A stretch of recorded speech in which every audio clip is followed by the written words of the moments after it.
En ecomedios.com. Seguinos en Twitter, @ecomedios1220.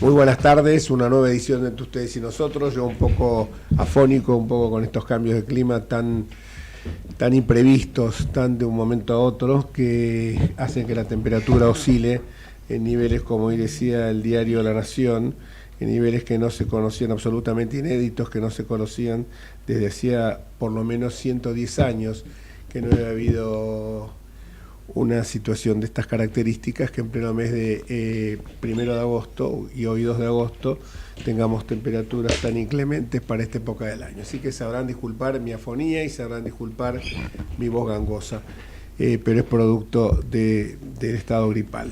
Pero no quería dejar de estar en contacto con ustedes. Me acompaña como siempre, bueno, hoy no está Mari Luján, pero me acompaña hoy mi socio, el doctor, también colega, Lautaro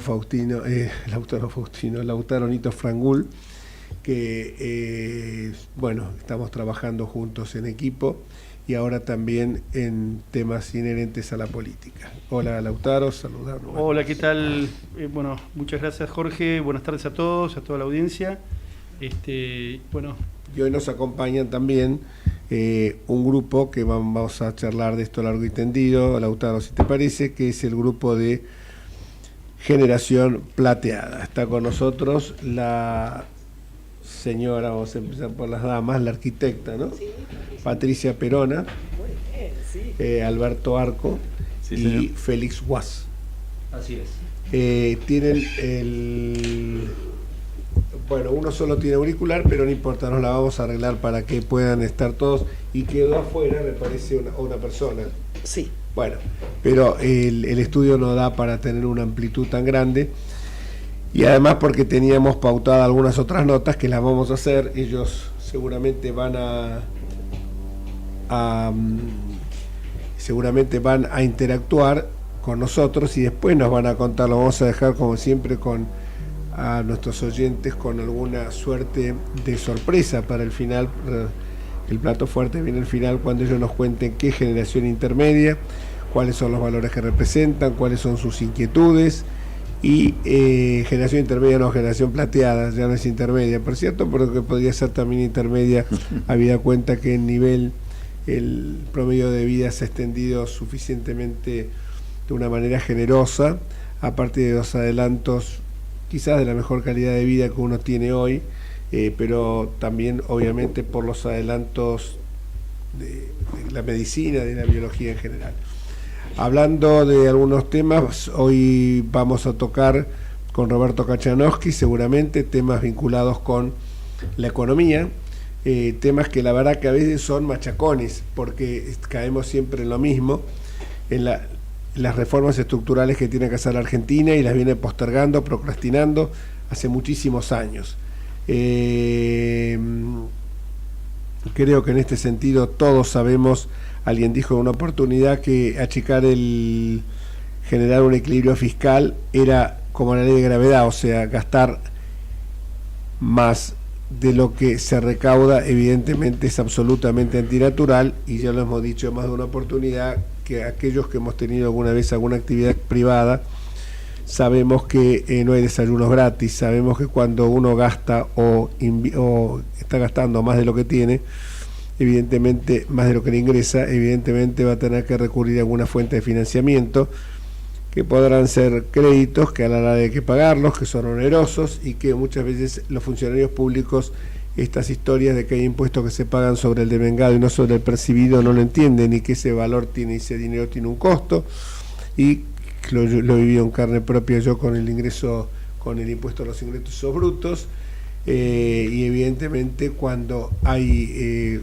ese dinero tiene un costo, y si uno está pagando un impuesto sobre algo que se devengó y no sobre lo que se percibió, que generalmente es a los 180 días o más, hay un desfasaje que, bueno, el común de los mortales lo padecemos, los que hemos tenido una pyme, los que hemos tenido un estudio profesional, pero que el burócrata, el funcionario que siempre estuvo apoltronado, vivió, como digo yo, aunque a algunas mujeres no les guste, alguna feminista una vez, Cecilia Mora me intentó enmendar la plana en la legislatura, en el Congreso Nacional, diciéndome que el comentario que voy a hacer ahora, vivir de la teta del Estado era machirulo. Los hombres también tenemos teta, aunque no tenemos función mamaria, pero me dijo eso, cuando es una expresión que tiene su origen en la antigua Roma. O sea que pobre, bueno, es la ignorancia que la lleva a esto. Evidentemente hubo hechos bastante importantes, como el triunfo de Ignacio Nacho Torres en Chubut el domingo pasado, que fue acompañado por un gran jurista como es Gustavo Mena, en la fórmula gubernamental que va a regir los destinos de la provincia sureña hasta el año 2027. Es un giro copernicano en lo que fue siempre el peronismo chubutense, con gente realmente de... Y esto no es lo que uno hubiera deseado, que una provincia estuviera tan mal gobernada, tan a espaldas de la gente, con tanto clientelismo, de una manera tan feudal, de una manera tan prebendaria, y que los chicos han llegado a tener el año pasado menos de 2 meses de clases. Y entonces uno realmente se pregunta, ¿se sume en la ignorancia la gente? ¿Con qué motivo? Alguien me lo preguntó hace poco en algún evento y me dice, ¿por qué les quieren sumir a la gente en la más absoluta ignorancia? ¿Por qué los niveles educativos han descendido tan bajo?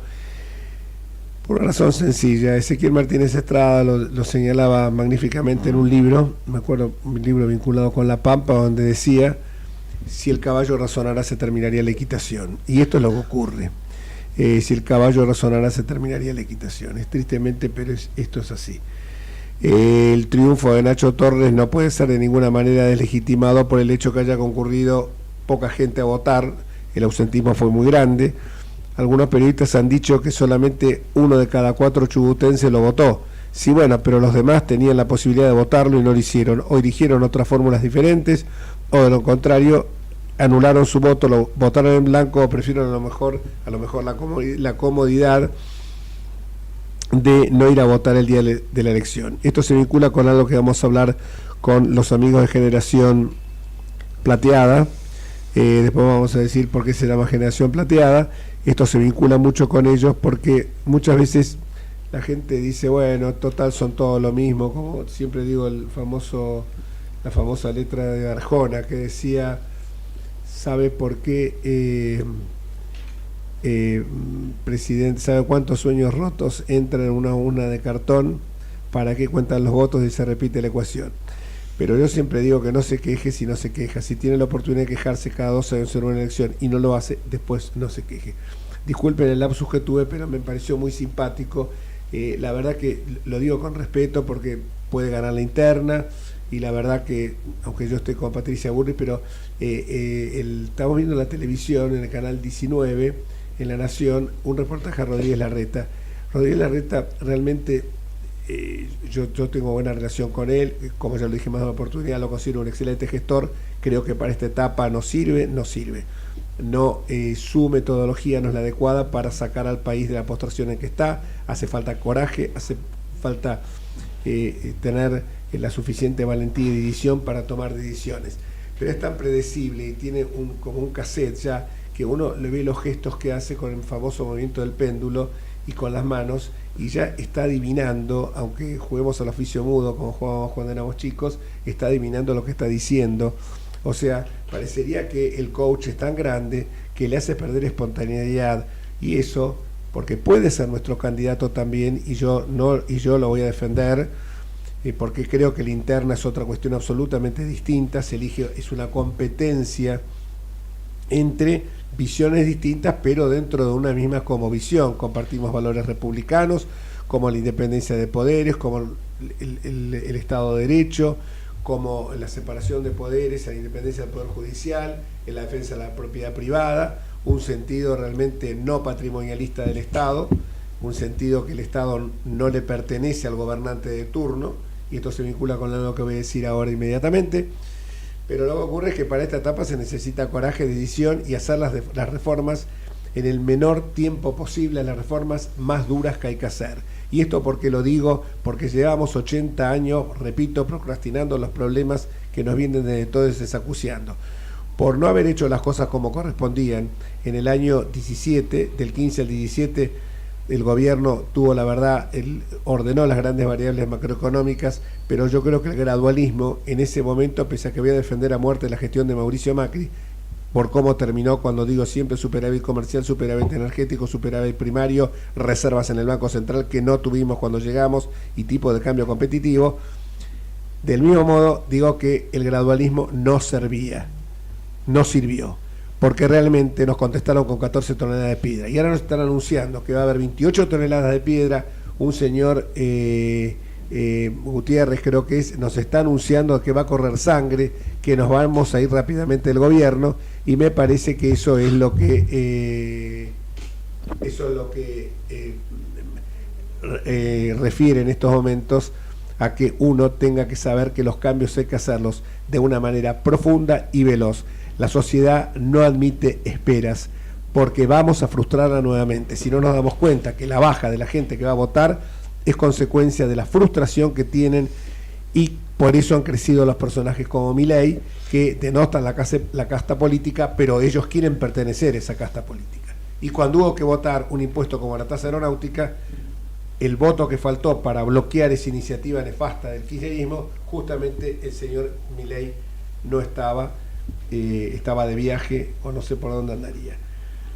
Y por último, cuando hablé del Estado patrimonialista, les cuento de que hoy hemos iniciado, juntamente con el doctor Sebasco y con el doctor Luis Sebasco y con el doctor Osvaldo Nathanson, hemos promovido una acción penal por defraudación, por malversación de caudales públicos y por negociaciones incompatibles con la función pública contra la señora Malena Galmarini de Massa, para que quede claro, titular de AISA, porque ella cree que esa empresa es su empresa.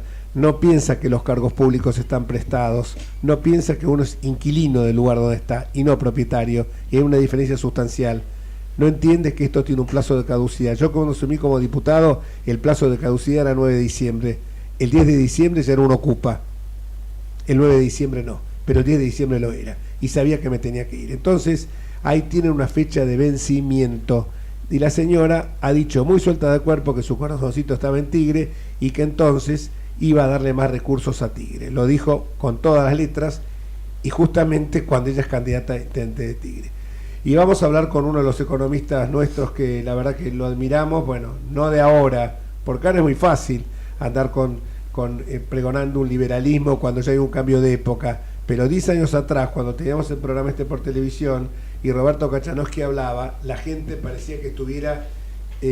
parecía que fuera un decimonónico, un discípulo directo de Adam Smith, que tampoco leyeron nunca a Adam Smith, porque estoy seguro que si lo hubieran leído se darían cuenta que no es un liberalismo como muchos piensan, un liberalismo que consiste en entregar todo en el sagrado altar del mercado y de la ley de la oferta, de la ley de la oferta y la demanda. Me refiero a Roberto Kachanowski. Roberto, ¿cómo estás? Un gusto tenerte nuevamente con nosotros. ¿Cómo estás, Jorge? Bien, Roberto, acá estoy con Lautaro García Batallán, otro abogado, gran amigo. Buenas tardes, Roberto, mucho gusto. Y la primera pregunta que te quiero hacer es la siguiente. El tema del acuerdo con el Fondo Monetario Internacional y que no entregamos ninguna reserva, esto es maravilloso, no podés entregar lo que no tenés, ¿no? Obvio, no le entregaste nada porque no tenés nada para entregarle. Le dieron unos DES que tenían por ahí, los yuanes, que es deuda que tomaste contra el gobierno chino, ¿no? Vos fíjate que además hay un dato que es curioso, porque más allá de la opinión que cada uno pueda tener del Fondo Monetario Internacional, la realidad es que estos son datos que te voy a dar, son datos ¿cómo se llama? De la Secretaría de Finanzas del Ministerio de Economía, ¿no? Debe decir el número redondo. Entre los desembolsos que le hizo el Fondo Monetario Internacional a Argentina y los pagos que Argentina le hizo al Fondo Monetario Internacional, desde que Alberto Fernández llegó al gobierno, o sea, en todo ese periodo, Argentina puso encima solamente 2.200 millones de dólares. Lo único que hacía el fondo era darte la plata y vos se la devolvías porque no tenías con qué pagarle.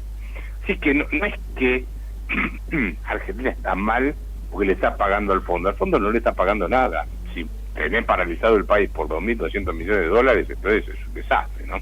Y 2.200 millones de dólares de casi 4 años estamos hablando. Así que ese es un dato. El otro dato es, él se queja del fondo, que es un discurso bien típico del kirchnerismo, pero la realidad es que tampoco nunca cumplió con las metas que tenía que cumplir con el fondo. Así que el fondo lo que le dijo es, mira, vamos a hacer una cosa, vamos a fijar nuevas metas o nuevos objetivos que tenés que cumplir. Esto lo tiene que aprobar el directorio en la segunda quincena de febrero, así que nos vamos de vacaciones. Cuando pasen las PASO, vemos con quién vamos a tener que dialogar en el futuro y terminamos de cerrar la cosa. O sea, le pateó la pelota fuera a Massa. Massa quiere aparecer como el ganador, pero en realidad el fondo lo invocó por todos lados, porque no le dio un mango y además ni siquiera le terminó de aprobar el acuerdo. La pregunta que te quiero hacer es la siguiente. En las últimas horas hay una polémica muy grande entre cómo salir del cepo. Si el primer día o llevarlo para más adelante. Pero yo parto de una premisa. 11 o no sé cuánto tipos de cambio no podemos seguir sosteniendo, me parece. No sé vos qué opinás. A ver, hay dos cosas. Uno, tenés que hacer la unificación cambiaria. O sea, no podés tener 50 tipos de cambio diferentes, tenés que tener un tipo de cambio solo. Y el otro es la salida del cepo. A ver, están los que dicen vamos a salir gradualmente. Mira, si vos decís que vas a salir gradualmente, no salís nunca más. Por la sencilla razón que el cepo te impide salir dólares, pero te impide que entren dólares. Entonces nunca vas a tener dólares para poder salir de esa manera. ¿Se entiende lo que digo? O sea, perfecto. Vos tenés que salir. Ahí tenés un problema, porque si voy despacio, bueno, cuando termine de sacar el cepo avísame que voy, pero no voy a entrar a la cárcel y después no puedo salir. El segundo punto es ¿cómo haces? Porque tampoco sirve tomar un crédito para salir del cepo, porque vos, ¿qué vas a hacer? Tomar un crédito y si salís del cepo de golpe vas a vender dólares que tomás en crédito a un tipo de cambio más bajo para que no suba. Es una estrategia que ya fue probada 1000 veces y no sirve. La única forma de salir del cepo que a mí se me ocurre es tener un presidente muy convencido del camino que hay que seguir de reformas estructurales, un equipo económico que sea de lujo en términos de trayectoria personal, prestigio, y que tenga bien en claro una serie de reformas que hay que hacer. Puedo tener que anunciar una serie de reformas, de políticas económicas que vas a aplicar, y una de esas es levantar el cepo el primer día o el segundo día, si querés sacar las resoluciones, como, pero lo tenés que sacar de entrada. Es la única manera en que vas a poder salir. El próximo gobierno va a tener un solo tiro por la herencia que va a recibir, un solo tiro. Pifia ese tiro y está liquidado, no hay chances.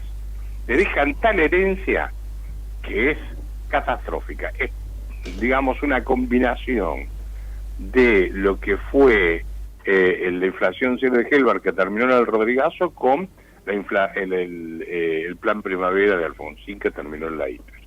Te dejan lo peor que te puedes imaginar, con un gasto público mucho más alto, ¿no? Sí, siempre decimos que la confianza y la incertidumbre son esenciales, más que las otras políticas que se puedan tomar. Por eso te digo, acá solo del cepo solo podés salir, tenés que salir de entrada y dentro de un plan económico que dé mucha confianza. Si no, no tenés todo el artilugio monetario, financiero que quieras inventar, te va a llevar a que te pegue la piña.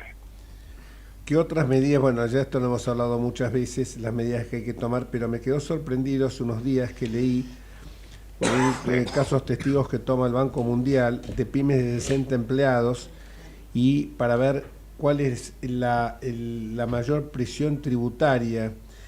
Y esto me evoca que en una época, y puedo decir el nombre, el dueño de la confitería de La Biela, yo era diputado de la ciudad, me dijo, si yo tengo que pagar todos los impuestos, de cada 100, todos los impuestos, además de los servicios que pagaba, además del tema de los empleados, cargas sociales, etcétera, de cada 100 pesos que me entran, tengo que gastar 120.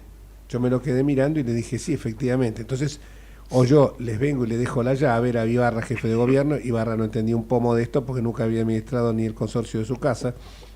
Sí. Entonces no sabía lo que estaban hablando. Entonces, o le entrego la llave, usted ya se encargó de esto, o de lo contrario te va a hacer trampa. Así de clarito, lo dijo delante, y claro, todo el mundo lo miró azorado, pero si le estaban cobrando un impuesto por una silla que no se ocupaba en la vía pública, hagan un promedio.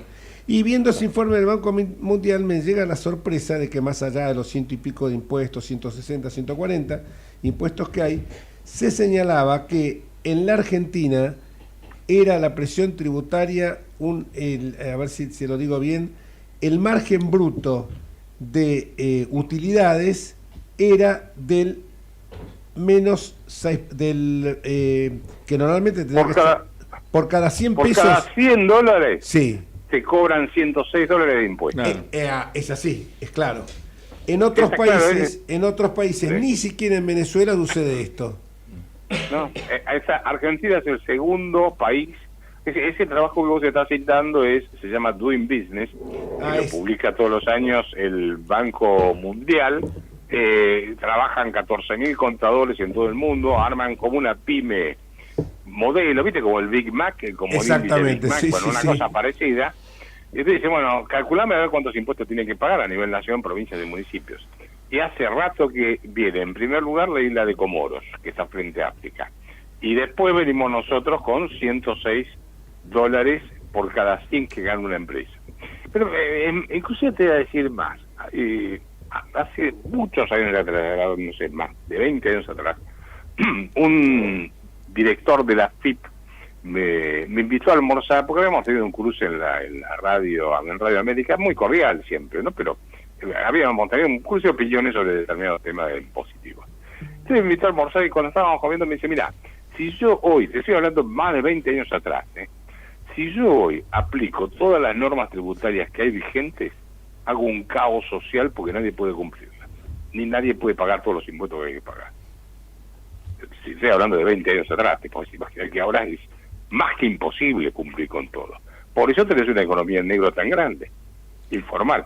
Y por eso tenés también que, por ejemplo, haya impuestos o tributos, mejor dicho, sobre una misma base imponible, que haya 5 o 6 tributos, ¿no es cierto? El provincial, el nacional, el municipal, tasas, etcétera. Sí, además tenés superposición de impuestos, por ejemplo, el impuesto, la tasa de higiene y, ¿cómo se llama? Tasa de la municipal, esta se me fue el nombre ahora, higiene no sé cuánto. Higiene y... Alumbrado, barrio empieza. Es como seguridad e higiene. Seguridad e higiene. Seguridad y higiene se superpone con ingresos brutos, porque las dos es un porcentaje sobre lo que vos vendés. O sea que estás haciendo... Sin embargo, la Corte Suprema de Justicia le dio la razón al Estado. Que ahí estás frito, ¿no? Porque tenés un problema de doble imposición. Seguro. Estás cobrando lo mismo sobre la misma base imponible.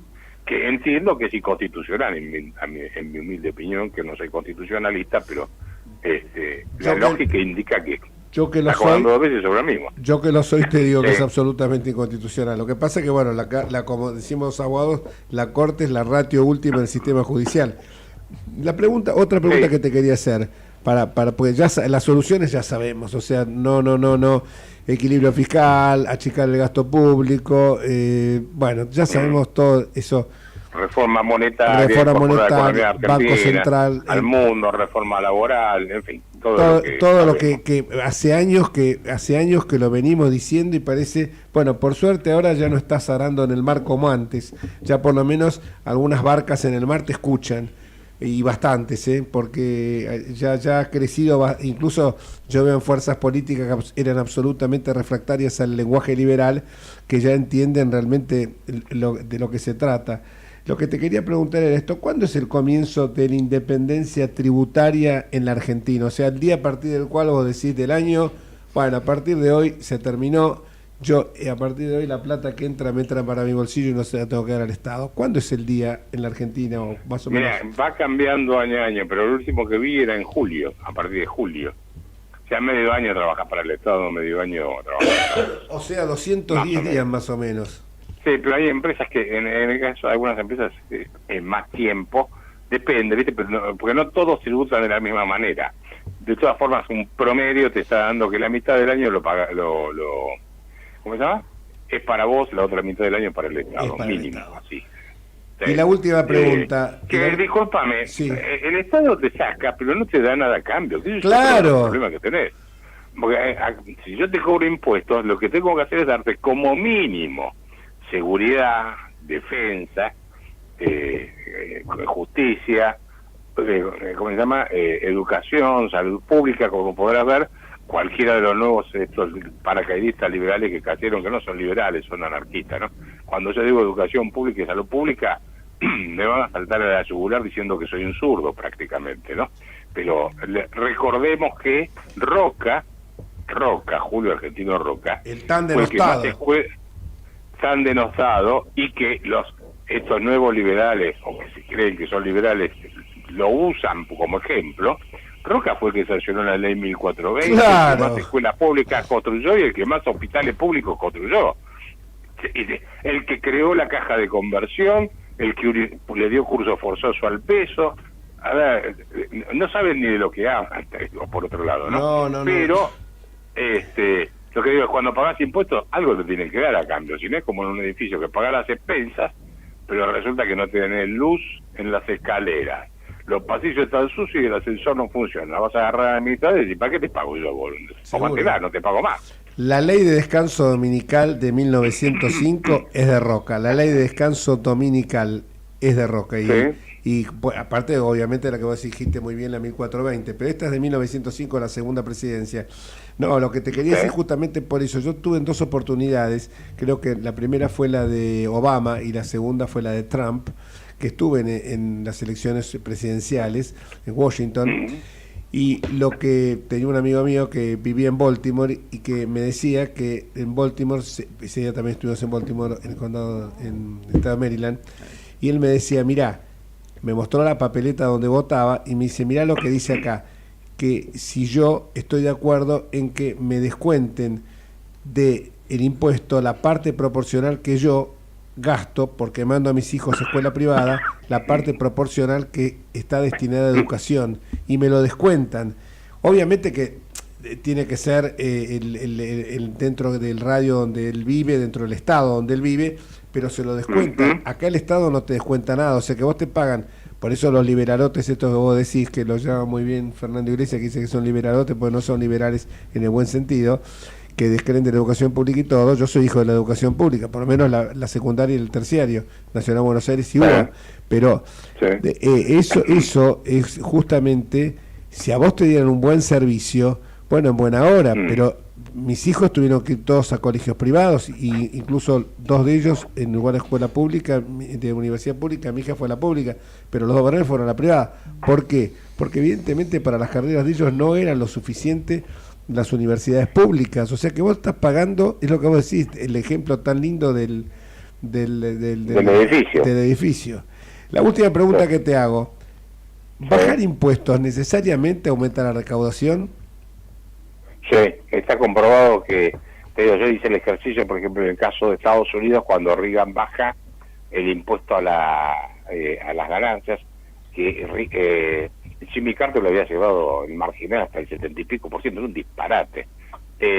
Y vos lo que tenés es que, obviamente no es automático, pero bastante rápidamente empieza a recuperar recaudación, porque en realidad cuando vos bajás impuestos, lo que estás haciendo es disminuir o achicar el premio por evadir. Si yo te digo, mira, tenés que pagar poca guita, y si te agarro te mato porque evadiste, vos no evadís, porque pagás poco. Ahora, si evadís, si es mucho lo que te cobro, asumís el riesgo de evadir. Entonces, es lo que se llama la curva de Laffer. En la medida en que vos vas reduciendo la carga impositiva, llega un punto donde empiezas a recaudar más. Y si aumenta la actividad, mejor todavía, más recaudación. Bueno, vas a tener primero más recaudación. Primero, hay empresas que, como no pueden pagar esos impuestos, se van al mercado informal o directamente cierran. Y además de eso, el premio por evadir baja. Así que conjugar las dos cosas y aumenta la recaudación. Y te voy a decir más, tengo que terminar de chequear los números porque justo iba a hacer un trabajo al respecto. En el caso de Irlanda también se comprueba, y el gráfico y dirá que vos bajando impuestos, ellos bajaron muchísimo los impuestos, le aumentó la recaudación de la forma fenomenal. Fenomenal. La pregunta ellos mía, bajaron mucho más. la pregunta mía venía colofón, que la vez pasada alguien me dijo que la curva de Laffer, o uno que se la daba de economista, era algo perimido, y yo realmente dije, me parece que más allá que la curva de Laffer no está perimido, me parece que algo que es de una sensatez impecable. Claro, lo que pasa es que cuando vos decís aumenta la recaudación, aparece la voracidad de generar el Estado prebendario clientelista y decir, no, pará, vamos a empezar a nombrar gente, ñoquis, etcétera. Entonces eso es el peligro que a veces vos tenés, y no es que uno se vuelva alguien en extremo, pero como yo he pasado por la función pública y he estado muchos años, sé lo que pasa cuando vos, no quiero contar una anécdota que la cuento siempre, de un abogado de un estudio muy grande que vino a verme y estaba despotricando contra los impuestos, y cuando termina, bueno, le dije, la verdad que estamos de acuerdo en todo. ¿Por qué me venías a ver? ¿Por qué venías a ver? Te agradezco la visita. No, te venía a ver porque tengo a mi hijo que se recibió de abogado y bueno, quiero que empiece a trabajar con vos. Sí, como no, una pasantía. No, algo ad honorem, porque el pibe que se está haciendo, viste, se quiere tener su plata y todo lo demás. Perdóname, vos tenés un estudio con 100 abogados, no voy a dar el nombre para no incendiarlo. Contratalo ahí. Ah, no, pero ahí lo tengo que pagar yo. ¿Y acá dónde crees que la pago? La pagamos vos y yo. Aunque, bueno, la tentación, ¿sabés qué es? Que cuando vos llegas a un cargo público, enseguida dicen, y esto te lo puedo asegurar, mi viejo murió en el 76. Mi viejo decía que en el año 28, cuando asumió, mirá que yo soy de origen radical, cuando asumió Irigoyen, mi viejo tenía 20 años, la segunda presidencia le decían, y el 12, porque asumían el 12 de octubre, el 12 de octubre nos salvamos. Y mi viejo decía, en una época que había malaria, él estaba terminando la Facultad de Ciencias Económicas, y decía, che, ¿por qué el 12 nos salvamos? Sí, porque gana Irigoyen y nos van a nombrar a todos en algún lado. Cuando mi viejo escuchaba eso, dice, ¿y de dónde va a sacar la plata? Porque una cosa elemental. Y bueno, los impuestos. O sea que mirá de dónde arranca eso, lo que te estoy diciendo. Sí, bueno, ahí la tenés a la chica esta, la Manuela Castañeira, o no sé cómo se llama. No para de delirar la pobre. Anoche estaba comiendo, pusieron el televisor, la escuché un cachito, y la verdad es que no, es una máquina de seguir barbaridad desde el punto de vista económico.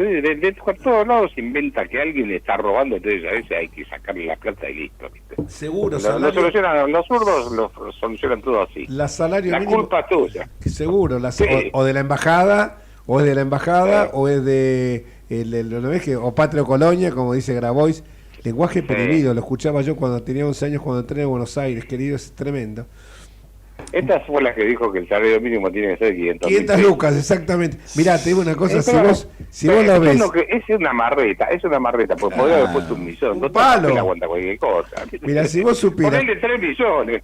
Cuando vos tocaste el tema, el productor y el sonidista empezaron a matarse de risa, el operador, perdón, se empezaron a matar de risa, empezaron a hacer gestos como diciendo viva la Pepa, con esta mina cualquier cosa.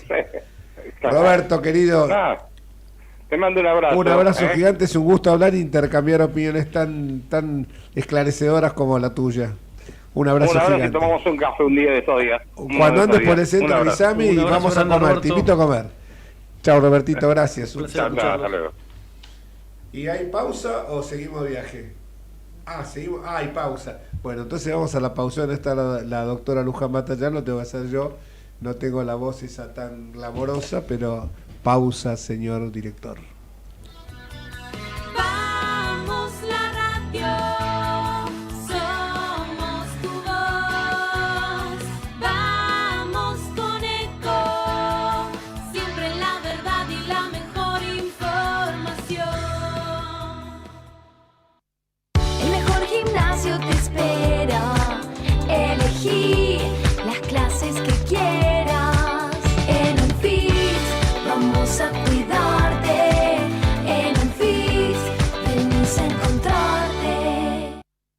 cómo prevenir dengue, zika y chikungunya. Sin criaderos no hay dengue. Limpia tu patio de objetos que acumulen agua. Elimina agua estancada de recipientes. Reemplaza con tierra o arena el agua de tus flores. Tapa los tanques de agua y cisternas. Tira y perfora llantas para que no acumulen agua. Limpia floreros y bebederos. Recordá, sin criaderos no hay dengue. Intendencia Menéndez. Espacio cedido por la Dirección Nacional Electoral. Unión para defender lo que es nuestro. Unión para representar el orgullo por nuestra patria. La patria sos vos y vamos a defenderla. Unión por la patria. Sergio Massa, Agustín Rossi, precandidatos a presidente y vicepresidente. Lista 134A, celeste y blanca. Espacio cedido por la Dirección Nacional Electoral. Por una jornada laboral de 6 horas para que tengamos trabajo con derecho, levantá a la izquierda. En Buenos Aires, Cristian Castillo, diputado nacional. Frente de Izquierda, lista 502. Espacio asignado por la Dirección Nacional Electoral. Frente Patriota Federal, lista 95A, Primero la Patria, César Biondini presidente, Mariela Bendaño vice, nacionalismo o más de lo mismo. Espacio cedido por la Dirección Nacional Electoral. ¿Cómo alguien que trabaja 8 o 10 horas por día no llega a fin de mes? No puede proyectar nada. Esto no da para más. Levantémonos, como lo hicimos toda la vida, pero esta vez contra un modelo de país agotado que solo le sirve a los mismos de siempre. Levantémonos para que tanto esfuerzo valga la pena. No podemos perder más tiempo. Es hora de levantarse. Rocío Soledad Giacone, precandidata a senadora nacional por la provincia de Buenos Aires. Hacemos por nuestro país. Lista 505F. Informate en ecomedios.com. Seguinos en Facebook. Ecomedios Live.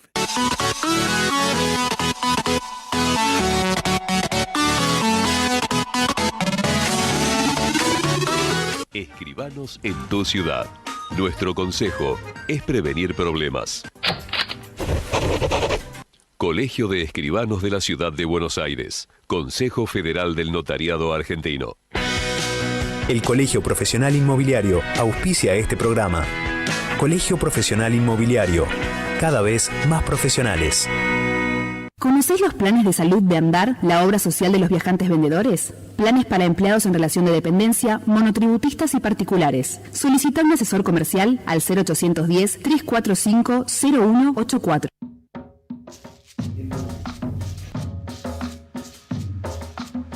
Y entramos en el último segmento del programa. Está escuchando, ya está con nosotros el doctor Osvaldo Pérez San Martino. Osvaldito querido, ¿cómo andás? Hola Jorge, ¿cómo te va? ¿Qué tal? Bien, hoy está medio súper poblado este estudio porque tenemos a el señor, ya lo presenté antes, pero lo reitero, el señor Félix Guas, el señor Alberto Arco y el señor Daniel Núñez, que se acaba de sumar ahora, y que se acaba de retirar Patricia Perona, que son los que integran un grupo que se llama Generación Plateada. Este grupo que apareció en los últimos días tuvo algunas conversaciones con Hernán Lombardi y conmigo, y realmente es un grupo de personas que representan, están nucleando, no representan, como dicen ellos, se representan a sí mismos, pero están nucleando a todo lo que llaman Generación Plateada, que son los mayores de 60 años, franja etaria en la que estamos vos y yo, con algún añito más o menos, pero que no se subsume, como fue siempre toda la vida, a tocar el tema de los adultos mayores, subsumido exclusivamente al tema jubilatorio, al tema previsional, sino que ellos entienden de una tercera, previo a la cuarta edad, porque una cuarta edad ahora también, que sea activa. Entonces han aparecido y han estado, bastante activos en una comida donde estuvo Jorge Macri y justamente Hernán Lombardi se contactó con ellos y el otro día estábamos hablando, porque un poco ligado a lo que dijo el actual gobernador Nacho Torres, y su vicegobernador también lo sostuvo, Gustavo Mena, la necesidad de que la gente vaya a votar, y que muchas veces la gente de más de 60 años, que ya está escaldada de todo lo que vio en su vida, dice, ¿para qué voy a votar si, como decía la canción esta de Arjona, se repite la ecuación, ¿no? Entonces están acá con nosotros y vamos a hacer un intercambio de ideas con ellos. Pero antes de esto, yo quería preguntarte, perdón, ¿cómo ves el tema de la Constitución, de que la malhadada Constitución que se quiere reformar en La Rioja? Sí, no conozco el texto en general, pero hay en los últimos días dos declaraciones bastante preocupantes del gobernador Quintela. La primera, bueno, que toca dos puntos típicos de los populismos, ¿no? Que son los enemigos a los que el populismo ataca desde el inicio, básicamente la libertad de prensa y la independencia del Poder Judicial, es decir, todo lo que implique alguna forma de control sobre el poder. Respecto de lo primero, él dijo, creo que la semana pasada, que si bien es respetuoso de la libertad de prensa, de expresión en general, las personas debían respetar especialmente las opiniones, no me acuerdo qué frase usó, pero de las autoridades surgidas de la voluntad popular. Y bueno, esa declaración general aparentemente se plasmaría en alguna norma. Ahora, es una forma un poco extraña de respetar la libertad de expresión, establecer esa cortapisa, ¿no? La libertad de expresión, en primer lugar, está protegida por la Constitución en dos artículos que vienen, uno de 1853, el 14, otro de 1860, el 32, por tratados internacionales y por la jurisprudencia de la Corte Suprema, es decir, es muy amplia, y las provincias, como establece el artículo 31, tienen que ajustarse a los principios y derechos fundamentales establecidos en la Constitución, de manera que cualquier restricción de la libertad de expresión establecida por una Constitución provincial sería inconstitucional. Ahora, él además se equivoca completamente, porque si hay la libertad de expresión está protegida para todos, para hablar de cualquier tema, pero si hay un ámbito en el que se la protege especialmente es respecto de la crítica a las autoridades, precisamente a las autoridades surgidas de la voluntad popular y a cualquier otra. ¿Por qué?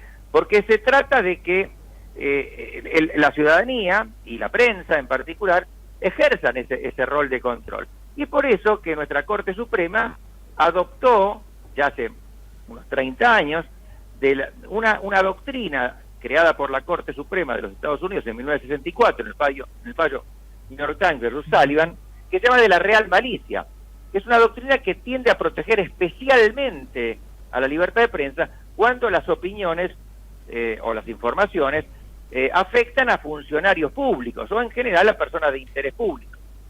Y se trata de temas de interés público.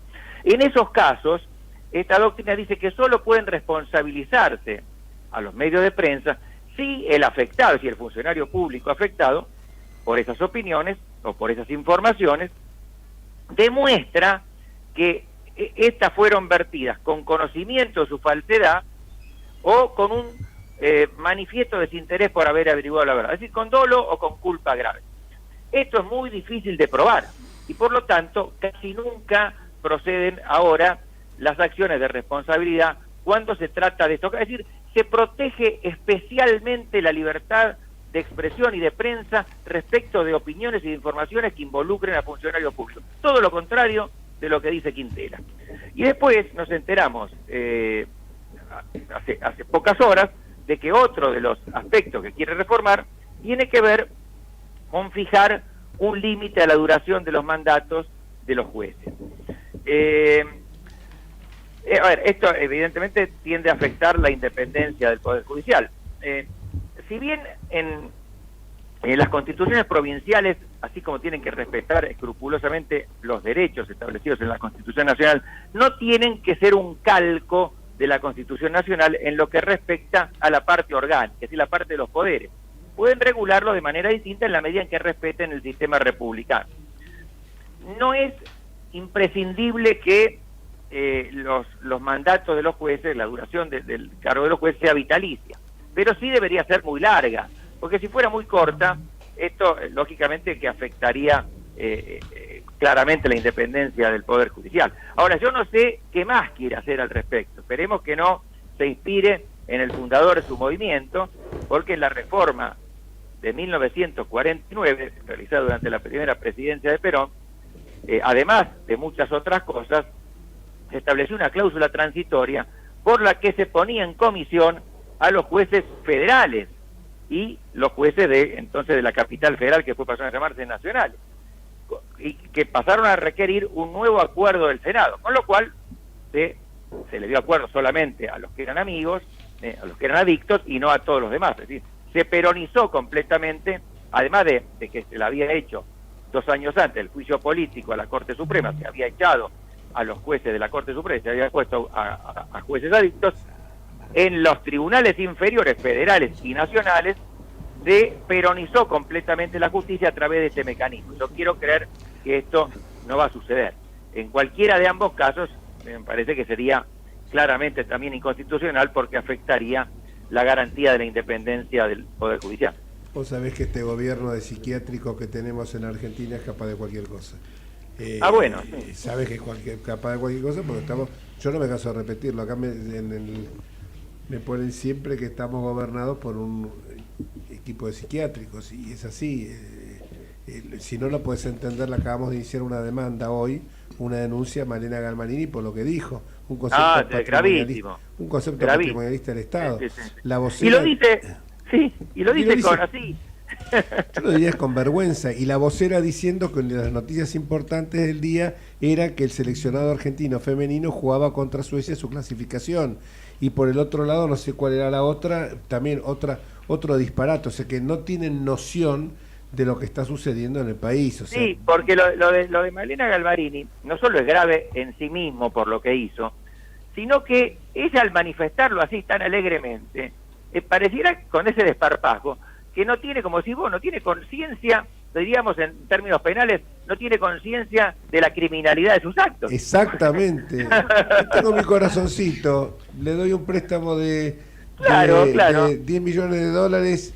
Mañana Grindetti sale diciendo que le di un préstamo del municipio de La Luz a Independiente, el cual yo soy presidente. Bueno, en ese caso estaría justificado. Sí, ya sabía que iba por ese lado. Bueno. ¿Cómo estás, Osvaldo? Lautaro te saluda también. Hola, Lautaro, ¿cómo te va? Bien, muy bien. Sí, tal cual lo que ustedes dicen, ¿no? Ella determina hacia dónde gira el dinero, ¿no es cierto? Con un desparpajo absoluto. Dice, total, como tengo el corazoncito ahí, a ellos les doy un poquito más de plata que a nosotros. Pero recuerden ustedes, el padre de todo este sistema, bueno, el padre, hay muchos padres, pero el padre más moderno es Néstor Kirchner. Recuerden lo que hizo con los famosos fondos de Santa Cruz, de esas regalías. Nadie sabe, él lo manejaba como si fueran fondos propios y lo llevaba a un país, a otro. Nunca presentó una liquidación. 635 millones de dólares, que la gente lo sepa porque tenemos mala memoria. El señor Néstor Kirchner se robó 635 millones de dólares que pertenecían a Santa Cruz. Su muerte no purga el delito, lo purgará penalmente, pero no judicialmente, pero no socialmente. No, pero además, digamos, ¿cómo es que se le permitió que él lo manejara como si fuera un fondo, un recurso familiar, digamos? Pero si no cumplió con el fallo de la reposición de Sosa. Bueno, tenemos acá 3 amigos, quiero que escuches y que te metas algún bocadillo también, que nos van a explicar qué es mi carácter de sexagenario. En tu carácter de sexagenario. Alberto Manuel Arco, que nos acompaña, es quien tiene en este momento los auriculares, así que es quien va a poder contarnos un poco qué es lo que están haciendo y cuáles son los proyectos, que sé que tienen muchos, de acciones ciudadanas para la tercera edad. Bueno, gracias Lautaro, gracias Jorge Enríquez por tu amable invitación, es un gusto compartir con ustedes. Generación Plateada nace a instancias de Félix hace aproximadamente un año, con el ánimo de defender y reivindicar la tercera edad.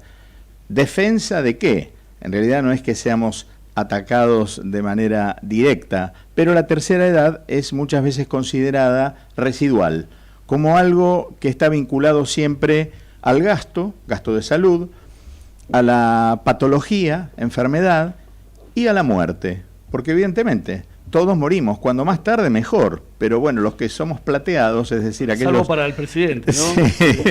Bueno. Explicaba detalladamente lo malo que es para el Estado que la gente viva más años, ¿no? Inclusive tenemos que resistir también a esas que hoy las calificaron en la reunión de la que venimos, ¿no?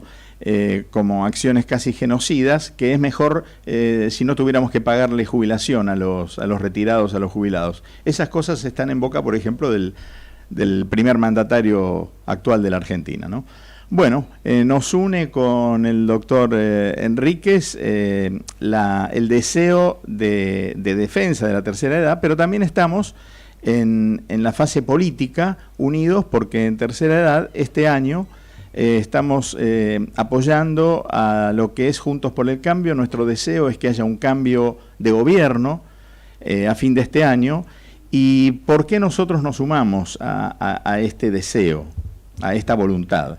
Porque Generación Plateada, como nos dirigimos, reflexionamos y, como decía Lautaro, escribimos proyectos y algunos papers vinculados con los ciudadanos mayores, estamos para convocarlos en este año electoral a votar. Tenemos datos provisorios, pero bastante certeros, que las 2/3 partes del universo de votantes en la Argentina, que sumamos de 60 para arriba, según el último censo, aproximadamente 6 millones, bueno, 2/3 de esos 6 millones no van a votar. ¿Y qué es lo que puede el ciudadano de toda edad hacer para defender sus derechos y participar en política? Votar. Es decir, podemos hacer acciones ciudadanas como describimos que nosotros hacemos, podemos hablar en medios, podemos hacer acciones de calle, participar de actos, pero el voto es el instante supremo en que el ciudadano elige. Y los mayores, por distintos motivos, de salud, de condición económica, de lejanía o de lo que fuere, a veces no se presentan a votar en el volumen que tienen y con la posibilidad de cambio que le darían al país, porque 6 millones de personas habilitadas a votar, por supuesto que hay algunos que tendrán imposibilidades físicas, sanitarias que les impiden, pero somos muchos. Por eso nuestro discurso fundamental es: plateados, como los llamamos cariñosa y respetuosamente a los mayores de 60, vamos a votar el 13 de agosto y volvamos a votar el 22 de octubre, porque allí ejerceremos nuestra ciudadanía plena, en ese acto que nos está no solo permitido, sino casi obligado. Ese es un poco el esquema de Generación Plateada. Muchísimas gracias. Que está escuchando, en realidad con quien fundamos este programa, qué sé yo, no tengo idea, 20 años, que se llama Osvaldo Pérez San Martino, un gran abogado constitucionalista. Sí, lo conozco. ¿Lo conoces? No lo conozco a él, pero sé de su obra y sé de su trayectoria. Mi hija menor, María Luz, es abogada. ¿Y vos sos? De la UBA. Yo soy licenciado en Ciencias Antropológicas, también de la UBA. Bueno, se ve que fue alumna tuya, la hija de... Probablemente. No sé. Ella egresó, María Luz egresó hace 6 años aproximadamente, 6-7 años. Seguro, constitucional, que vas a preguntar a tu hija. Podría ser. Arcos se llamaba. María Luz Arcos. Bueno, le voy a preguntar a María Luz. Sí. Félix, ¿qué podemos agregar a lo que dijo? Ponete los auriculares, lo vamos rotando porque tenemos 3 juegos nomás. Bueno, ¿qué puedo agregar a lo de Alberto? Lo de Alberto ha sido muy completo. Generación Plateada está trabajando muy fuerte, tratando de hablar con la mayor cantidad de gente posible, y vemos que realmente cuando nosotros nos acercamos a la gente mayor dice, la verdad que no tengo ganas, y ahí entra la voluntad. Y en eso estamos, en crearles voluntad, y realmente esperamos que desde la política los llamen a los adultos mayores, que para mí son los ciudadanos adultos, y los convoquen, que vayan a votar, que sumen a los proyectos que tenemos. Necesitamos una Argentina diferente a partir del mes de diciembre. Así que convoco a todos mis veteranos que vayan a votar. Hoy una generación llena de vitalidad, más allá de la vitalidad. Jorge de todo lo que ha acompañado la tecnología, la medicina, etcétera, pero la verdad que también está la vitalidad de cada uno, ¿no? Y acá se los ve a ustedes realmente muy jóvenes para estar en esta generación que ustedes señalan, ¿no? Vos sabés que Osvaldo, que vos lo conocés también, egresado del mismo colegio de nosotros, Hernán Lombardi, del otro día en una reunión que teníamos en el equipo nuestro, y esto sin hacer ningún tipo de inclinación que tenga Generación Plateada por uno u otro sector, sino ellos son absolutamente en esto, se mantienen con una total libertad e independencia de lo que vaya a votar la gente que integra ese espacio, pero me decía, todo el mundo decía, qué buena onda, como pasó con el abuelo de Ignacio Torres el domingo Exactamente.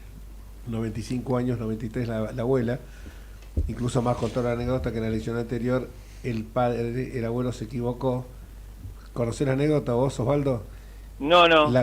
Dice que la vez anterior no pudo ir a votar, no pudo entrar, entró al cuarto oscuro y parece que tiene dificultades visuales.